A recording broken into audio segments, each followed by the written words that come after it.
আসসালামু আলাইকুম। দর্শক, একটা গুরুত্বপূর্ণ খবর। ৫ই আগস্ট ঘটনার পরে আওয়ামী লীগের নেতাকর্মীগুলো বিশেষ করে যারা বড়, বড় নেতাকর্মী তারা সবাই কিন্তু পলাতক রয়েছেন। এর মধ্যে বিভিন্ন সময় আমরা শেখ হাসিনার ফোন আলাপ শুনেছি। সেখানে অনেক আক্রমণাত্মক কথাবার্তা বলেছেন শেখ হাসিনা এবং অবশেষে গতকালকে একটা কল আলাপ ফাঁস হয়েছে। মানে একটা টেলিভিশন চ্যানেলকে সাক্ষাৎকার দিয়েছেন আওয়ামী লীগের একজন অন্যতম নেতা বাহাউদ্দিন আহমেদ নাসিম। তিনি এই বেসরকারি টেলিভিশনে সাক্ষাৎকারে বলেন, আওয়ামী লীগ যদি কোনো ভুল করে থাকে তাহলে তারা জাতির কাছে ক্ষমা চাইতে প্রস্তুত। তবে আমরা বিভিন্ন সময় শেখ হাসিনার কথাবার্তা শুনেছি, আহ, ইন্ডিয়ান মিডিয়ায় ছাত্রলীগের সভাপতির সাক্ষাৎকার শুনেছি। এছাড়াও আরো বেশ কয়েকজন নেতাকর্মীর কথাবার্তা কিন্তু আমরা শুনেছি। তাদের পক্ষ থেকে কিন্তু কোনো অনুশোচনা ছিল না। তবে অবশেষে বাহাউদ্দিন নাসিম কিন্তু অনুশোচনামূলক একটি কথা বললেন এবং তিনি এটাও বললেন যে আমরা জুলাই আগস্টে যদি কোনো ভুল করে থাকি সেক্ষেত্রে আমরা জাতির কাছে ক্ষমা চাইতে প্রস্তুত। এটা নিয়ে খবর করেছেন দৈনিক যুগান্তর। যুগান্তরে যেটা বলা হয়েছে, জাতির কাছে ক্ষমা চাইতে প্রস্তুত আওয়ামী লীগ, বললেন বাহাউদ্দিন নাসিম। তো খবরে যেটা বলা হয়েছে যে 5ই আগস্ট শেখ হাসিনা পালিয়ে যাওয়ার পর তাদের নেতাকর্মীগুলো সবাই পলাতক রয়েছেন।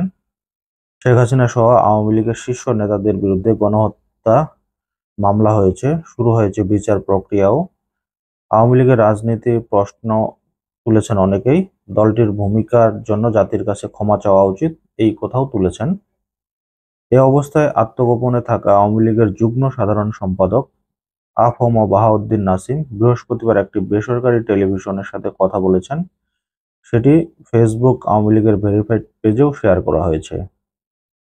বাহাউদ্দিন নাসিম বলেছেন, প্রকৃতপক্ষে আমরা যদি ভুল করে থাকি বা অন্যায় করে থাকি, সে অন্যায়ের জন্য জাতির কাছে ক্ষমা চাইতে আমাদের কোনো আপত্তি অথবা আমরা ক্ষমা চাইব না।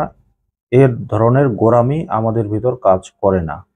এ ধরনের দল, এই মানসিকতার দল আওয়ামী লীগ নয়।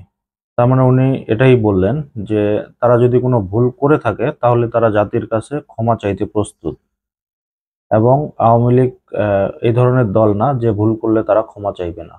উনি এটাই বুঝালেন। তবে বিভিন্ন সময় আমরা শেখ হাসিনার কলালাপগুলোতে কিন্তু এই ধরনের কোনো কথা শুনি নাই। বরং আমরা বারবার শুনেছি যে উস্কানিমূলক কথাবার্তা, যে অমুক নেতার নাম ঠিকানা নোট করে নিতে, অমুক পুলিশের নোট করে নিতে, তার বাসা কোথায়, সে কোন রেঞ্জে চাকরি করে, এই সমস্ত কিছু কিন্তু শেখ হাসিনার পক্ষ থেকে আমরা শুনেছি বারবার। তিনি আরো বলেন, জুলাই আগস্ট ছাত্র আন্দোলন দমাতে আওয়ামী লীগ যে ভূমিকা নিয়েছিল তা নিয়ে দলটির কোনো অনুশোচনা রয়েছে কিনা এমন প্রশ্নের জবাবে ফোনালাপে নাসিম বলেন, অনুশোচনা কি কারাগারের ভিতর বসে করবে আওয়ামী লীগ, নাকি জঙ্গলে পাহাড়ে বা নির্বাসন থেকে অনুশোচনা করবে? কিভাবে করবে সেজন্য তো উপযুক্ত পরিবেশ নিশ্চিত করতে হবে। সেই সুযোগটা কি দেশে আছে এখন? স্বাভাবিক পরিস্থিতি হলে নিজেরা দলগত মূল্যায়নের মাধ্যমে ভুল চিহ্নিত করে আমরা ক্ষমা চাইতে পারি না।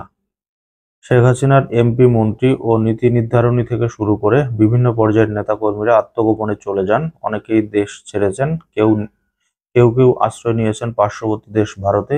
এমন প্রসঙ্গে নাসিম বলেন, কৌশলগত কারণে দেশের বাইরে অবস্থান করছি।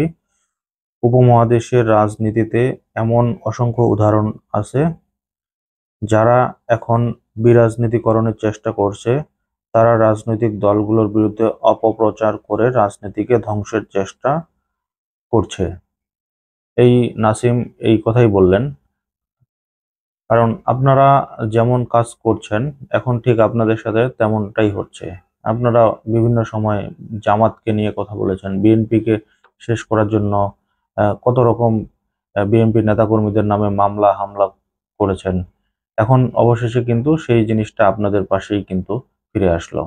জুলাই আগস্ট মাসে আন্দোলনকারী নিহতের ঘটনায় সারা দেশে শেখ হাসিনা সহ নেতাকর্মীদের নামে গণহত্যার অভিযোগে দায়ের করা মামলার ব্যাপারে বাহাউদ্দিন নাসিম বলেন, দলের মন্ত্রী, এমপি সহ সারা দেশে নেতাকর্মীদের নামে হাজার হাজার মামলা হচ্ছে। দলের সভাপতি শেখ হাসিনার নামে 2.5 শতাধিক মামলা হয়েছে। গ্রেপ্তার হয়ে কারাগারের শীর্ষ নেতারা, আত্মগোপনে রয়েছে অনেকেই। এর মধ্যে রয়েছে গণহত্যার অভিযোগ। অথচ উপদেষ্টারা দেশে বিদেশে বলে বেড়াচ্ছে এই আন্দোলন পরিকল্পিত ছিল। তাহলে অভিযোগ কেন আমাদের দিকে? আর গণহত্যার বিচারের জন্য প্রধান কৌশলী নিয়োগ দিয়েছে, সে কিনা সাজাপ্রাপ্ত যুদ্ধাপরাধীদের আইনজীবী ছিলেন।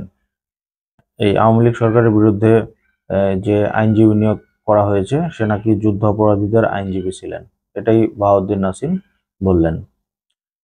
তবে এখন দেখার বিষয় যে আওয়ামী লীগ কি রাজনীতিতে পুনরায় ফিরতে পারবেন কিনা এবং তারা জাতির কাছে ক্ষমা চাইবেন কিনা, এটাই কিন্তু মুখ্য বিষয়।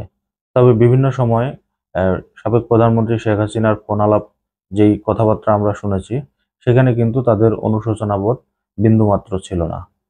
তো দর্শক, আজকের মতো এই পর্যন্তই। আল্লাহ হাফেজ।